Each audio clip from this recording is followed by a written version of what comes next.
Thank you all for coming. I really appreciate it.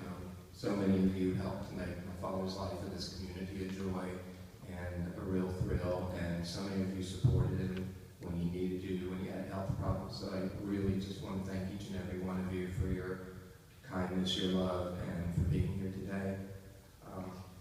We're having what Charlie Brown might say is good grief, because it's good grief because my father was in so many ways a great man. And he was an amazing man and a great man, but he started out with some challenges in life. His father died when he was 9, and so he lacked a father for most of his childhood, and this was in the early days of the Depression, the Great Depression. So he had a mother with 4 kids, and she was a really strong, amazing woman because she pulled them through and kept them on the right path. But after his father died, he started taking refuge in the novels of Zane Grey, the cowboy writer, and he became just completely immersed in the cowboy stories. And at the age of 14, he told his mother after school, at the end of the school year was over, that he and a friend were going to go to Zane Grey's ranch and be cowboys. And there was no father to say no, so that's what he did. They hitchhiked out west, and they were headed to Wyoming. But they got jobs in North Dakota on a ranch, and they were real cowboys. They learned how to ride, to rope, to brand, to herd cattle, and he did that. And then he went back to school at the end of the summer, and then he went back for a couple of more years. I believe it was 3 more years to be a cowboy. And so he lived a real life of a cowboy. And but he wasn't just a cowboy, he was also a scholar, because after he finished high school, he received a full tuition scholarship to Cornell, and he entered Cornell, and he excelled there. But when World War II came, Pearl Harbor, he left and he joined the Navy, and he became a Navy pilot. And I'm proud to say at that time he was the youngest officer ever commissioned in the Navy. And he flew off aircraft carriers in the Pacific and in the Caribbean, and he was hunting Nazi U-boats and oil tankers and bombing them, and flying off aircraft carriers. One time he was in an accident. His plane came in on the aircraft carrier, and then another one came in and did not catch and ground up his with a propeller and knocked it off the side of the aircraft carrier. And he told me how it was getting darker and darker, and he thought that was it. But he went through the procedure, unbuckled himself, and got out and survived. And he had a few scrapes, and he earned 2 Purple Hearts in service. And after the war, he returned to college and played polo using his cowboy skills with horses. He became an ace polo player. And once he graduated from Cornell, he then went and moved back into the service in the Air Force. And he became an instructor in the Air Force. And he also went to the Air Force medical school and got a degree and worked on the early days of testing human physiology for spaceflight with G-forces and what the body could stand with G-force acceleration. At that point, he was in Kinston, and at the Presbyterian, he was a lifelong Presbyterian. I found his confirmation card last night. And in the Presbyterian Church in Kinston is where he met my mother and fell in love with her. And they were married in the Presbyterian Church here, I believe, and they made a great life. And at that point in Kinston, my father also took up art and began painting. And the first painting he did was of my great-grandmother. And you can see her portrait, her photograph in there, Serena Moore. But he did it's just an amazing portrait for his first work, and he just dove right into that with amazing level of skill. He then moved into banking and became a vice president of the Scottish Bank, which became First Union. And after he was with that bank for a while, he then came back to Lumberton and founded Town and Country Bank. And that's when I really got to see what an amazing, great man my father was, because his idea of banking was something different than it is today. That banking is part of the foundation of a good and strong community.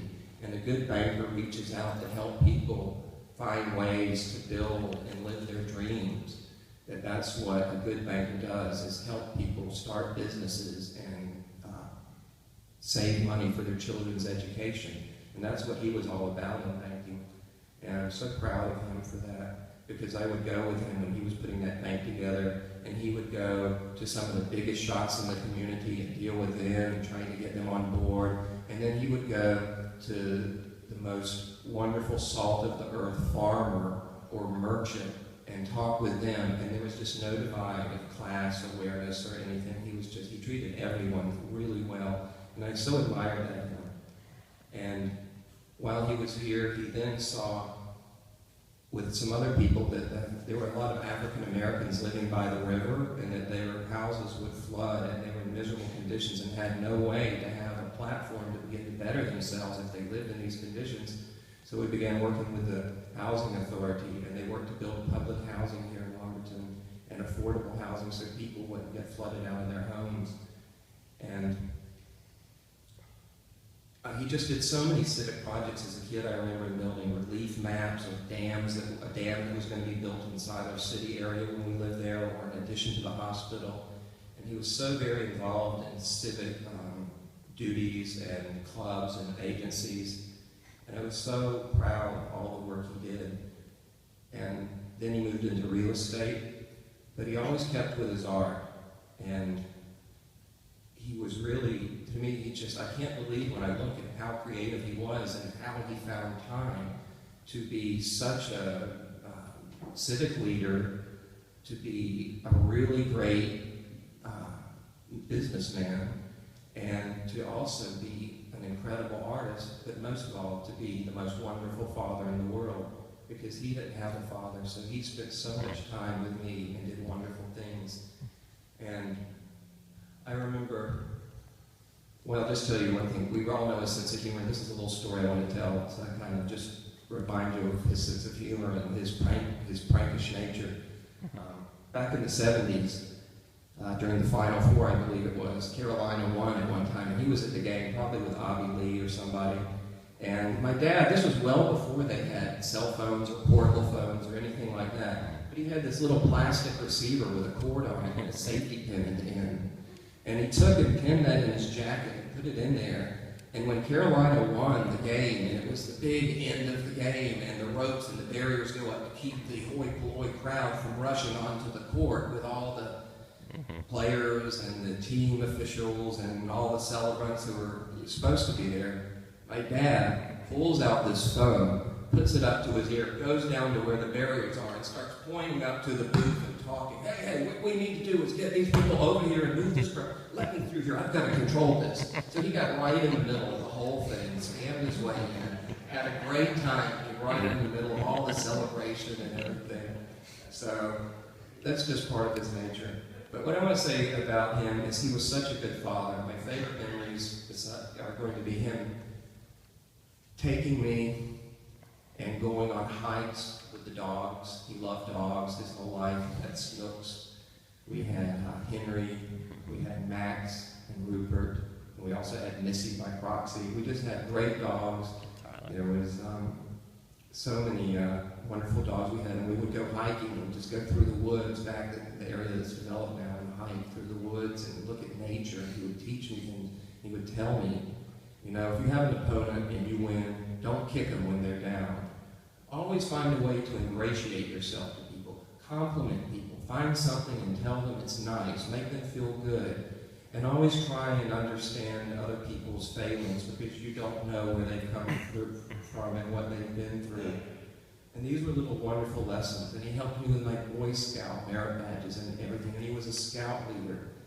But one thing I just want to say is probably the neatest memories I have are the days when he would grab me on a Saturday and say, "Let's go."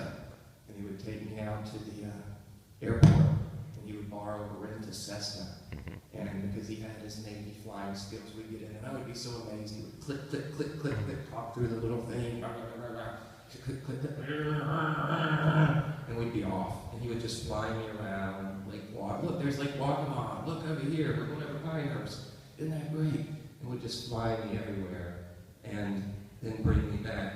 And I think, in closing, I just want to say that that's what my dad did a lot. He lifted us up. He really always wanted to lift people up and make the world a better place, and to help people, to help the less fortunate, and ingratiate himself to people. So, just to remember my dad, I'd just like to say,